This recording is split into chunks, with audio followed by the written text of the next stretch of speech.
അള്ളാഹുവിന്റെ ഹബീബിന്റെ പേരുള്ള സ്വലാത്ത് ഒഴിവാക്കുന്ന ഒരു ചുറ്റുപാട് നമുക്കുണ്ടാകാൻ പാടില്ല. ഒരു 3 സ്വലാത്തെങ്കിലും ചൊല്ലിക്കൂടെ? ഓരോ ദിവസവും രാത്രിയും പകലുമായി 3 വീതം സ്വലാത്ത് ചൊല്ലിക്കൂടെ?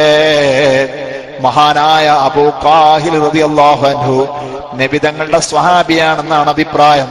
ബഹുമാനപ്പെട്ട സഹാബി തങ്ങൾ തന്നെ റിപ്പോർട്ട് ചെയ്തതായി കാണാൻ കഴിയും. അള്ളാഹുവിന്റെ ഹബീബ് അബൂ ഖാഹിൽ റളിയല്ലാഹു അൻഹുവിനെ വിളിച്ചുകൊണ്ട് പറയുന്നു, മൻ സ്വല്ലന അലയ്യ കുല്ല യൗമിൻ 3 മററാത്തിൻ വ കുല്ല ലൈലത്തിൻ 3 മററാത്തിൻ ഹുബ്ബൻ ലീ വ ശൗഖൻ ഇലയ്യ കാന ഹഖൻ അലല്ലാഹി അൻ യഗ്ഫിറ ലഹു ദുനൂബഹു തിൽക്കൽ ലൈല വ ദാലിക്കൽ യൗം. സുബ്ഹാനല്ലാഹ്.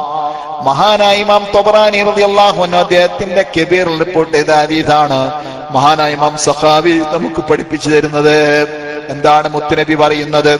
അബൂ ഖാഹിലെ, എല്ലാ ദിവസവും പകലിൽ 3 തവണ രാത്രിയിലും 3 തവണ എന്നോടുള്ള സ്നേഹവും എന്നോടുള്ള വാത്സല്യവും കാരണത്താൽ ഒരാൾ ചൊല്ലി വന്നാൽ കാന ഹഖൻ അലല്ലാഹ്, അല്ലാഹു തആല ഒരു ബാധ്യത പോലെ തീരുമാനിച്ചിട്ടുണ്ട്, അൻ യഗ്ഫിറ ലഹു ദുനൂബഹു തിൽക്കൽ ലൈല, അവൻ ചൊല്ലിയ ആ രാത്രിയിൽ വദാലിക്കൽ യൗമ, അല്ലെങ്കിൽ ചൊല്ലിയ പകലിൽ അവന്റെ ദോഷങ്ങളെല്ലാം പുറത്തു കൊടുക്കാൻ അള്ളാഹു ബാധ്യത പോലെ തീരുമാനിച്ചിട്ടുണ്ട് കേട്ടോ.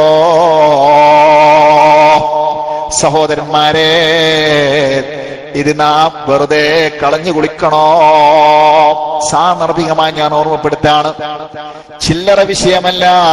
അള്ളാഹുവിന്റെ ഹബീബിന്റെ ശഫാഅത്ത് എന്ന് പറഞ്ഞാൽ നമ്മൾ വിചാരിക്കുന്നത് പോലെയല്ല.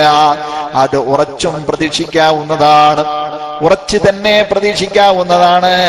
അതിൽ ഒട്ടും ഭംഗം വരുന്നതല്ല. ഒരുപാട് ഉദാഹരണങ്ങൾ ആ വിഷയത്തിൽ വന്നിട്ടുണ്ട്.